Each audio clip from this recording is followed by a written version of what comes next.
आपल्या सगळ्यांचं मला आभार मानतो. तर मला आठवतंय 13-14च्या दरम्यान मी या संभाजीनगरला, छत्रपती संभाजीनगरला अख्खा मराठवाडा माझ्याकडे त्यावेळेला होता. इकडे माझ्या मिटिंग झाल्या होत्या झाली होती. आणि त्याच्यानंतर मग मी आणखी महाराष्ट्रात कुठे कुठे जातो. नंतर मध्यंतरी संदीप भुमरे साहेबांच्या प्रचाराला मी आलो. त्यावेळी 3-4 दिवसांना हमला केला. आणि त्यानंतर आता साहेबांनी परत मला सांगितलं की जरा 9 मतदारसंघ हे पहा. पण आता मी 9 मतदारसंघाची जबाबदारी घेऊन या ठिकाणी आलेलो आहे. मी 16 तारखेला या ठिकाणी आलो आणि आज सगळ्या मतदारसंघातील लोकांचा मेळावा घेतला आणि आता प्रत्येक मतदारसंघातल्या लोकांना भेटलो. आता शहराची लोक राहिलेली आहेत. तुमची वेळ ठरली होती, तुम्हाला उशीर होऊ नये, कारण तुम्हाला खूप लोकांकडे जायचं असेल. तुम्ही केल्यानंतर शहरातल्या लोकांना मी भेटणार आहे. तेव्हा मी तुमच्या सगळ्यांचा मनापासून आभार मानतो की आपण वारंवार माझ्या पक्षाला, माझ्या सहकार्यांना, माझ्या पदाधिकाऱ्यांना, कार्यकर्त्यांना त्यांचा मापदंड पाहून न्याय देण्याचा प्रयत्न करता. चुका झाल्या तर सडकूनही काढता आणि चांगलं काम केलं त्याचं कौतुकही करता. त्याच्यामुळे हा दौरा अत्यंत उत्तम प्रकारचा माझा झालेला आहे. आणि मी एकंदरीत आता नवसंकल्प म्हणून मेळावा घेऊन सुरुवात केलेली आहे. पुन्हा एकदा सगळ्या कार्यकर्त्यांना घेऊन, कारण बरेच कार्यकर्ते पक्षात होते ते सोडून गेले. काही नवीन कार्यकर्ते, आज खूप नवीन कार्यकर्ते जुळले सुद्धा माझ्यासोबत. आता त्या सगळ्यांची एकंदरीत मोठ बांधून इकडे संभाजीनगरमध्ये मला उत्तम प्रकारचं काम करायचं आहे. आणि मला खात्री आहे की संभाजीनगरमध्ये एकंदरीत पाहिलं तर खूप मोठा मला म्हणजे राज्यातच स्पेस दिसते ना. ती स्पेस कशी भरून काढायची आणि यासाठी या सगळ्या सहकार्यांना सोबत घेऊन ती भरून काढण्याचा प्रयत्न मी निदान माझ्याकडे असणाऱ्या जबाबदारी तरी मी करणार आहे. बाकी ठिकाणी अख्ख्या महाराष्ट्रामध्ये आमची संपर्क अध्यक्ष गेलेले आहे, जे ते आपापल्या ठिकाणी जाऊन आपलं काम करताय. आणि त्याच्या पलीकडे तुम्हाला जर काही विचारत असेल तर नक्की विचारू शकता. मी या ठिकाणी आलो होतो, काल मला ती बातमी मिळाली. सन्माननीय ते माळी सर, प्रोफेसर आपला सुरेश बोरसे साहेब, त्यांच्या घरी मी काल गेलो होतो. त्यांच्या घरी भेट दिली, त्यांच्या कुटुंबाला भेटलो, त्यांच्या आईला भेटलो, त्यांच्या मुलीला भेटलो. आणि त्याच्यानंतर मी मागणी काय केली तुमच्यापर्यंत ती पोहोचलेली आहे. आणि त्याच्यामुळे मला असं वाटतं की बाकी ज्या काही गोष्टी आहेत ते मला कल्पना आहे. एकंदरीत जर तुम्ही पाहिलं तर मी मला आठवते आजही मी पूर्वी आलो त्यावेळेला पाहिलं, असं मध्यंतरी भुमरेंच्या प्रचाराला आलो त्यावेळेला मी पाहिलं.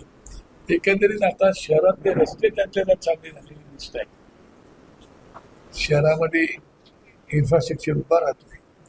त्याच्या मागचं कारण मी मगाशी भाषणात माझ्या बोललो, तर हल्ली जिकडे तिकडे केवळ महाराष्ट्रात नाही तर देशामध्ये रस्त्यांचं काम प्रचंड प्रमाणात चालू आहे.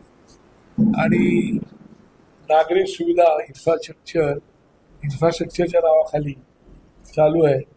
पण ते आता का कामं चालू आहे ते सगळ्यांनाच माहिती आहे.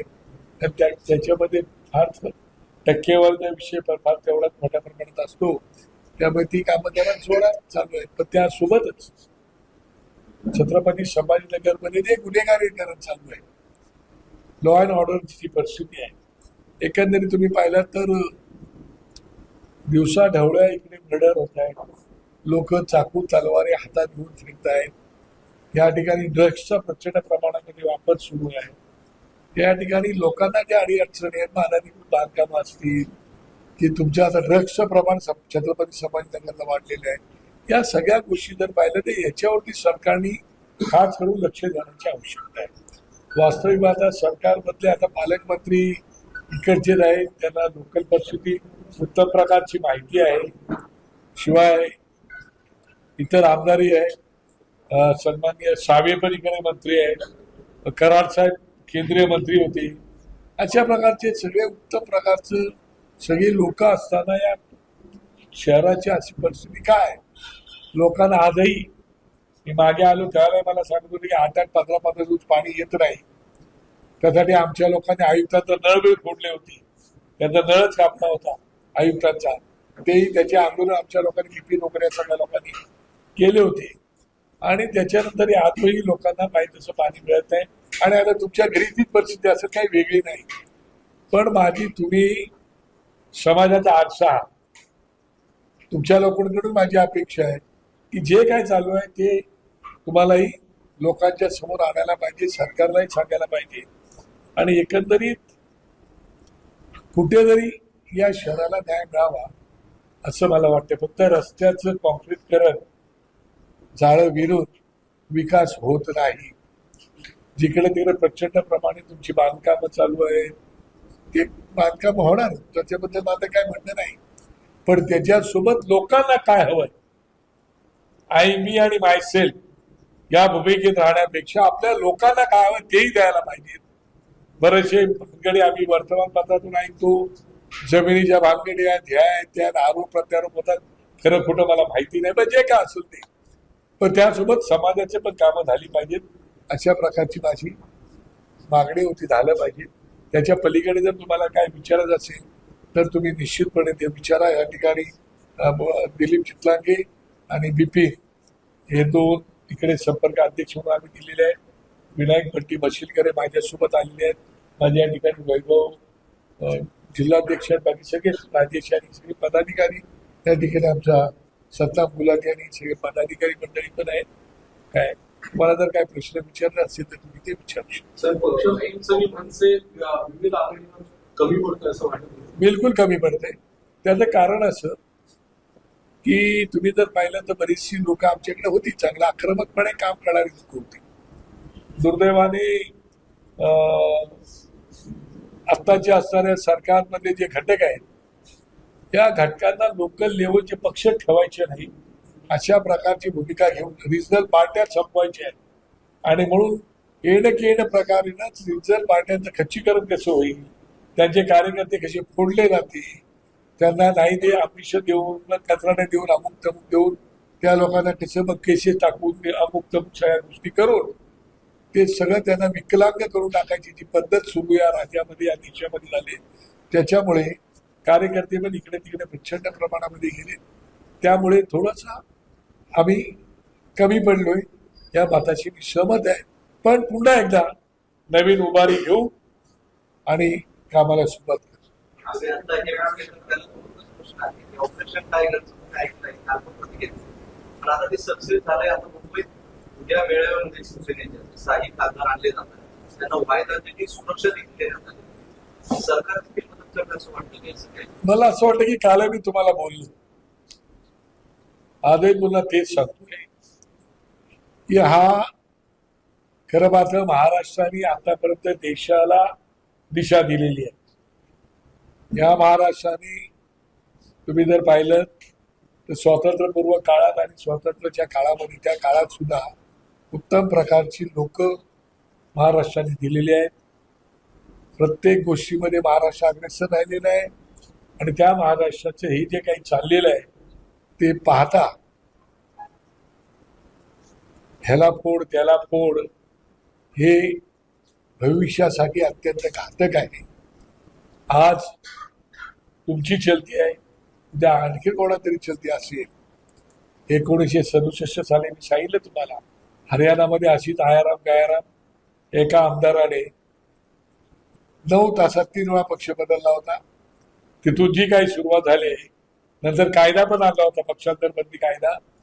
पण तो बंदी कायदा आणून सुद्धा त्याला पळवाटा काढून लोक जात आहेत, हे दुर्दैवाने मला या ठिकाणी बोलावं लागतं. आणि त्याच्यामुळे रिजनल पार्ट्या काही संपू शकत नाही, कुठलाही पक्ष हा कधीच संपत नाही. पण पक्ष जे फोडले जात आहेत, हे पक्ष फोडणारी लोक जरी पक्ष फोडण्याचा प्रयत्न करत असले तरी फुटून जाणारी लोक तयार आहेत आणि म्हणून पक्ष फोडणारे येत. हा त्याचा भाग महत्वाचा आहे. आणि त्याच्यामुळे सगळं अडचण ती झालेली आहे. पण ते भविष्यासाठी काही चांगलं लक्ष दिसत नाही. आता उद्या परवा कोणाचा प्रवेश होईल मला माहिती नाही, पण ठीक आहे. त्याच्यावरती जी कायदेशीर बाजू आहे ती पक्ष जो आहे, या पक्षातून ते फुटले ते त्या बाबतीमध्ये बघतील. पण माझ्या दृष्टीने जे चाललंय ते काही योग्य नाही आणि माझ्या मनाला न पटण्यासारखं आहे. त्याचं कारण असं की पक्ष तुम्हाला लहानाचा मोठा करतो, तुम्हाला उमेदवारी देतो, चिन्ह देतो, विचारधारा देतो, त्या विचारधारेला लोक मतदान करतात, लोकांनी मतदान करतात, ती त्या सगळ्या गोष्टीला मतदान केल्यानंतर तुम्ही लोकांचा सुद्धा अपमान करता, अवमान करता, त्यांच्या मताचा अवमान करता आणि पक्ष बदलून जाता. हे आपल्या सतसत विवेक बुद्धीला आपल्याला विचारायला पाहिजे की आपण करतो ते कितपत योग्य की अयोग्य आहे. पण आता घडतं तर आहे आणि उद्या त्याच्या कदाचित घडेल. तरी पण मला वाटतं की भविष्यामध्ये कुठलाही पक्ष कधीच संपत नसतो, तो पुन्हा उभारी घेत असतो. असं बाळासाहेब म्हणायचे. संजय राऊतांनी आज या उत्तरेच्या आठवण आणि राडा होणार असं ते म्हणाले. मला असं वाटतं जर तशा प्रकारचा आदेश त्यांना असेल तर मी त्या पक्षातून आलेलो आहे. माझ्या मतदारसंघात सगळ्यात भुजबळ साहेब फुटले होते, त्यांच्या विरुद्ध नंतर बाळासाहेबांनी मला तिकीट दिली, तुम्ही लोकांनी मला निवडून दिलं. पण तेव्हा शरकत भुजबळ 1.5-2 महिने लपून होते, हे तेवढंच करायचं. एवढी त्यावेळेला धाक होता, भीती होती, दरारा होता. काय मग आज सेनेचं आता आता नाही, कार्यकर्ते आहेत ना, त्यांच्याकडे कार्यकर्ते आहेत. आता बरेच आमसारखे कार्यकर्ते तिथून बाहेर पडले. आम्ही काल पण लढाऊ होतो, आज पण लढाऊ होतो, उद्या पण लढाऊ राहणार आहोत. काय आणि अजूनही त्यांच्याकडे आता तरुण फळी खूप मोठी आलेली आहे आणि ती तरुण फळी निश्चितपणे पुढे जाईल. आता त्यांच्या पक्षाचा तो विषय मला माहिती नाही, ते काय करणार काय नाही करणार. पण मला आठवते की ठाण्यामध्ये श्रीधर खोपकरांचं त्यावेळेला झालं होतं, त्याच्यानंतर कोणी धाडस केलं नव्हतं, त्यानंतर भुजबळांनी केलं होतं, त्याच्यानंतर भुजबळांसोबत गेलेली लोक हाताच्या बोटावर शिल्लक राहण्यासारखी पण आहे, सगळे पडले होते. राणे साहेबांसोबत गेलेली लोक ती जर पाहिली तर 1-2 कालिदास कोलंबकर सारखी वगैरे लोक राहिली, ती नाही राहिली.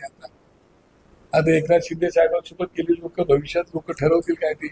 पण आता लोकांच्याच मनामध्ये आहे, कशाला इलेक्शनला आम्ही मतदान करतो ते खोटं चाललंय. त्यामुळे लोकांच्या मनात ईव्हीएम शासकता आहे, शंका आहे आणि त्याच्यासोबत गांधी बाप्पा पण आहेत. गांधीजींचा पण प्रचंड मारा चाललेला आहे, राष्ट्रपितांचा पैशाचा वारेमाप चालले असे लोक म्हणत आहेत. आणि आता इथे दारू प्रत्यारोप होत आहे, त्याच्यामुळे भविष्यात काय होईल मला माहिती नाही. आता मी काय ज्योतिषी नाही सांगायला, पण जे जे घडलेलं आहे ते मी तुमच्या समोर मांडलं. माझ्या डोळ्यासमोर या सगळ्या गोष्टी घडलेल्या आहेत. मी जेवढे वर्ष राजकारण काढले त्यात मी पाहिलेलं आहे. मी कधीच कोणत्या पक्षाविषयी वाईट बोलत नाही किंवा व्यक्तीविषयी वाईट बोलत नाही, पण जे झालेलं आहे ते मी सांगितलं. महाराष्ट्रातील ताज्या बातम्यांसाठी बघत रहा टाइम्स टुडे 18 न्यूज. सोबतच शेअर करा, सबस्क्राईब करा आणि बेल आयकॉन प्रेस करा.